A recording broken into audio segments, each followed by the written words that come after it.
Welcome back. Over in Jacksonville, demolition is underway at the former Bonner Place nursing home.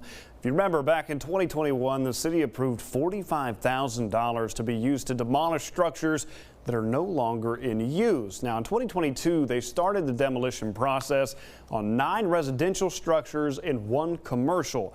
It was just last month, though, the city council awarding a contract of a total of over $70,000. Then on April the 12th, they began work on the grounds of the old nursing home.